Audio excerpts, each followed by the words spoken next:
Hey everybody, welcome to another edition of Inside Guns with your host, me, the Yankee Marshal. The other day I got an email from someone asking me what are my top 5 favorite guns from my collection. They thought it would be interesting to see how many of them turned out to be revolvers and how many of them turned out to be semi-autos and which ones were they.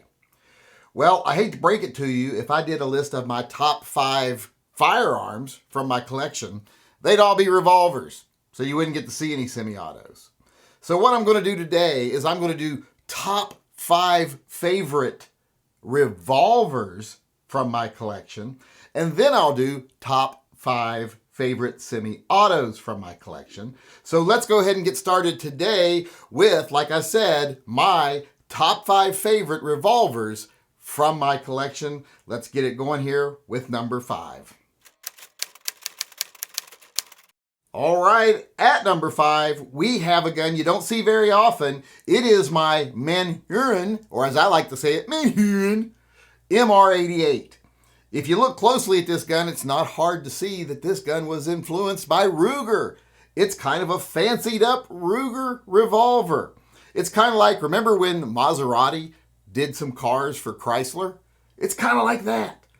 It's just a really refined, really nice Ruger. It's got the traditional push button release like a Ruger, although it is set up a little bit different with the locking mechanism. It's got that flat hammer like a Ruger has. Now this is drilled and tapped for a sight on top. It does have a 6-inch barrel. It is stainless steel, and it is 6 shots of .357 Magnum. So it's quite a capable gun, even though it's French. This gun is from France.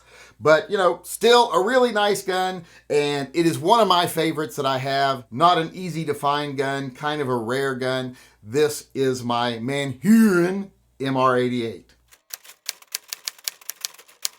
All right, now at number 4, we have a little bit more common of a gun. It is my Smith & Wesson 629 PD. Now, this is just like any other .44 Magnum Smith & Wesson, except that the body is made of scandium and the cylinder is made of titanium. It does have a stainless sleeved steel barrel, but because of those other 2 metals, this gun is extremely light. I probably carry this gun more than any other gun I own. I love this gun. It's excellent for carry. Now, I did put some grips on it from VZ that convert it to a square butt grip from a round grip, which gives me a little more purchase on the gun because this gun has massive recoil. And I did put a D&L rear sight on it because I love their sights. I think it looks good on there. And I put a Hogue extended release on it. It's also a 6-shot .44 Magnum, in case you were wondering. But this is the number 4 gun. It is my Smith & Wesson 629 PD. All right, for number 3, we're going to go kind of old school here, and I think it's from a manufacturer a lot of people don't think of when they think of really nice revolvers. But in the number 3 position is my standard manufacturing single action army clone here. Now, you may not know much about standard manufacturing. You might think of them as making like little novelty guns like that double-barreled 22, but they make some extremely high quality single action revolvers. In fact, I own an original Colt. I think this gun is better. The other one is more sentimental, but this one I think overall is better, especially the bluing on it. The bluing on this gun is incredibly beautiful. Comes with some really nice solid wood grips there. Just an overall great gun. This is also the only gun on my list that doesn't have Magnum after the caliber. It is .45 Colt, but that's the way all single action armies should be, in my opinion. I'm a traditionalist. You really can't appreciate this gun till you actually shoot it and you actually use it, because then you notice that this gun is like a clockwork masterpiece. It is like a piece of art that is actually deadly. So this is my number 3 favorite gun, my standard manufacturing single action army clone. All right, everybody, now we're to number 2. And at the number 2 position, we have a gun that I'm sure everyone who's familiar with my collection thought would be number 1, but it's actually number 2. And I wish I would quit saying number 2 here, but it is my Korth NXR 44 Magnum. Now this is a 6-shot 44 Magnum gun. It is very similar size-wise to the Smith & Wesson end frames. Now this gun does come with kind of a unique release for the cylinder. That's one of the things that kind of sets it apart. and it comes with some beautiful walnut grips. But mainly what you notice when you see this gun is it is just kind of uniquely designed.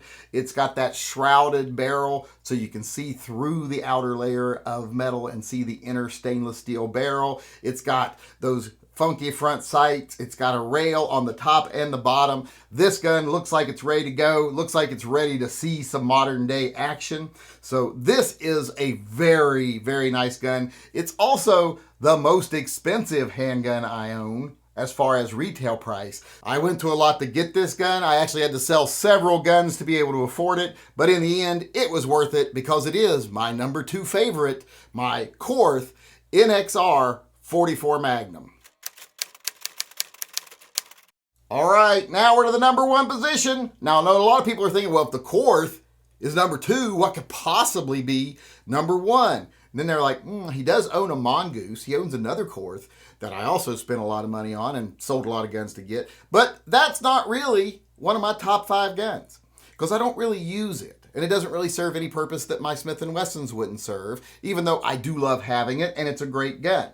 But in the number 1 position of my favorite revolvers is a gun I just recently got. It is my Colt Python new edition engraved from Altamont. Altamont is known for making some fancy grips, and this gun does come with some really nice grips, but they also do custom gun engraving. And this gun is highly engraved. This isn't just little scratches on the surface. This is very 3-dimensional, heavy engraving, looks very sculptural. It's just a very beautiful gun. Has the snake on the barrel for the Python, even though it is a boa, I think. Well, I don't know why they did a boa on a Python, but still looks really nice. And the rest of the engraving, the fleur-de-lises, whatever they are, look really nice. And when you combine that with the really nice grips, it's just a beautiful gun. It is also a 6-shot 357 Magnum. The Colt Python is one of my favorite revolvers anyway, and I love engraved guns. I know they're not everybody's cup of tea, but I love them. I like being gaudy. This gun would definitely be the ultimate barbecue gun. If you ever got invited to a wedding or something like that, or a fancy event, and you were going to open carry, this gun would be the ultimate status symbol. I can't wait to do that. Now I guess all I got to do is actually get invited to a party, which isn't very likely. And then I actually have to go, which is even less likely. But you know, I might just do it. I might go if I actually get invited, just to be able to carry this gun because it is so beautiful. I love the Pythons. And the new Pythons are also very reliable and a lot more durable than the older Pythons. So it's still a very usable self-defense gun, even though it's so pretty. So this right here, for those reasons, is the number 1 gun in my collection, my Altamont engraved Colt Python 357 Magnum. All right, everybody, there's my top 5 favorite revolvers in my own personal collection. What do you think of my choices? Do you agree? Are they good choices, or would you choose something else? Let's hear what your favorites are, either from my collection or yours, in the comment section below. With that being said, I'm going to say good day to everybody out there. I hope you enjoyed the show. Hope to see you again tomorrow. Until then, remember, always carry and stay safe until I see you again.